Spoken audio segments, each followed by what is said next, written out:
Assalamualaikum warahmatullahi wabarakatuh. Alhamdulillah wa syukurillah. La haula wa la quwata illa billah.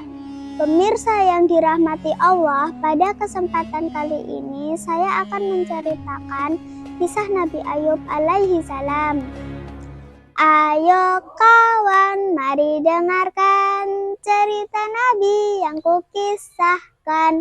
Nabi Ayub alaihi salam, Nabi teladan yang luar biasa.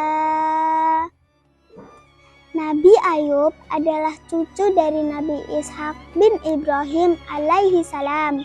Nabi Ayub adalah nabi yang kaya raya, hartanya melimpah ruah, rumahnya megah, ternaknya yang sangat banyak, memiliki istri dan anak yang solih dan solihah. Beliau hidup makmur dan sejahtera, hidupnya dipenuhi kesenangan. Namun beliau tetap tekun beribadah. Beliau dikenal sebagai orang yang pandai, sopan, bijaksana, dermawan, dan suka menolong orang-orang yang membutuhkan. Nabi Ayub dikenal memiliki kepribadian yang menawan dan pandai bersyukur.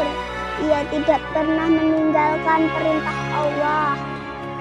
Hal tersebut membuat iblis iri. Ia ingin menggoda Nabi Ayub agar terjerumus dalam dosa. Iblis segera menghadap Allah dan meminta izin untuk menguji kesabaran dan ketaatan Nabi Ayub. Allah pun mengabulkan permintaan iblis. Lalu iblis mulai membuat rencana untuk menjatuhkan Nabi Ayub. Iblis dan kelompoknya mulai melancarkan aksi pertamanya. Dalam waktu singkat, semua hewan ternak Nabi Ayub mati ditimpa penyakit yang aneh. Rumahnya yang megah tiba-tiba saja sudah hangus terbakar. Nabi Ayub dan keluarganya benar-benar menjadi miskin. Iblis pun mendatangi Nabi Ayub dan menghasutnya. Hai Ayub, sesungguhnya Allah telah menghanguskan kekayaanmu hingga kamu miskin. Buat apa banyak beribadah jika kamu menjadi miskin? Nabi Ayub berkata, sesungguhnya apa yang kumiliki adalah milik Allah.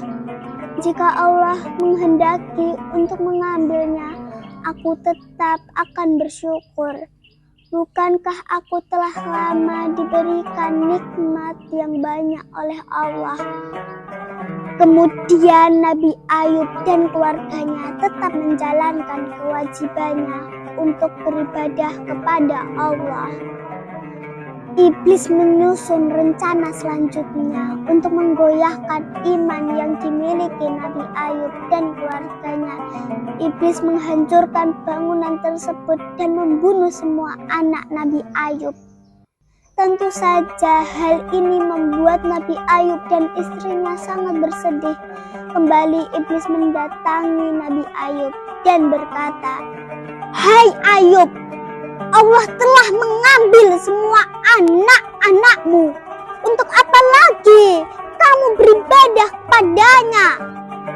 Akan tetapi Nabi Ayub tetap bersabar dan berkata, sesungguhnya anak-anakku milik Allah. Jika Allah menghendaki mereka, itu adalah haknya. Aku tetap bersabar dan bersyukur kepadanya. Iblis kembali menemui kegagalan. Ia semakin kesal, namun belum berputus asa untuk menggoda Nabi Ayub dan istrinya. Iblis pun memberikan penyakit kulit kepada Nabi Ayub. Tubuhnya dipenuhi dengan kudis bernanah dan baunya sangat busuk sekali. Semakin hari penyakit Nabi Ayub semakin parah. Nabi Ayub akhirnya hanya bisa berbaring dan melaksanakan kegiatannya di atas tempat tidur. Warga pun mengucilkan dan akhirnya mengusir Nabi Ayub dan istrinya. Hari demi hari penyakit Nabi Ayub bertambah parah. Siti Rahmah tidak tahan menyaksikan suaminya sangat menderita. Ia berkata, "Wahai suamiku, mengapa engkau tidak berdoa kepada Allah untuk kesembuhanmu? Aku tidak tega melihatmu dalam keadaan yang seperti ini." Nabi Ayub menolak sambil berkata, "Wahai istriku, aku malu kepada Allah untuk meminta kesembuhan. Sedangkan Allah telah melimpahkan kesehatan yang lebih dari sakit ini." Nabi Ayub pun kemudian tetap beribadah kepada Allah meskipun dalam keadaan yang sangat payah. Iblis semakin geram dengan kesabaran Nabi Ayub.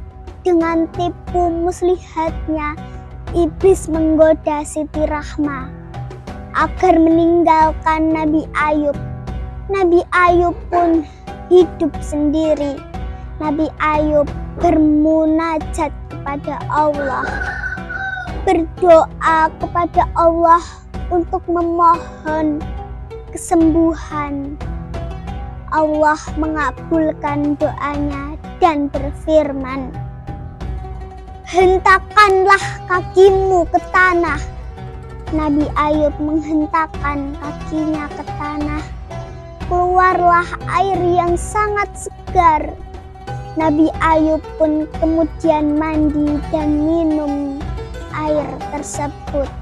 Tidak beberapa lama kemudian, Nabi Ayub merasa sehat kembali. Penyakit kulit yang diderita telah sembuh. Bahkan wajahnya terlihat semakin tampan dan gagah. Tak berapa lama, istrinya kembali dan mencoba untuk menemukan suaminya. Awalnya Siti Rahmah tidak percaya kalau laki-laki gagah di rumahnya itu adalah suaminya. Namun Nabi Ayub kemudian meyakinkan, "Akulah suamimu. Allah telah menyembuhkan penyakitku." Mereka pun berpelukan dan kembali hidup bahagia. Penuh cinta terus melanjutkan dakwah menyebarkan ajaran Allah, mengabarkan keselamatan, persaudaraan, dan mengajak manusia untuk kembali dan berjuang di jalan Allah. Teman-teman, demikian tadi kisah Nabi Ayub alaihi salam yang telah sabar dan istiqomah beribadah kepada Allah meskipun diuji dengan cobaan hidup yang begitu berat. Semoga kita semua bisa mengambil hikmah dari kisah ini dan menjadikan kita pribadi yang sabar dan bertakwa. 3 dikali 7 21. Insya Allah kita bertemu di lain waktu. Wassalamualaikum warahmatullahi wabarakatuh.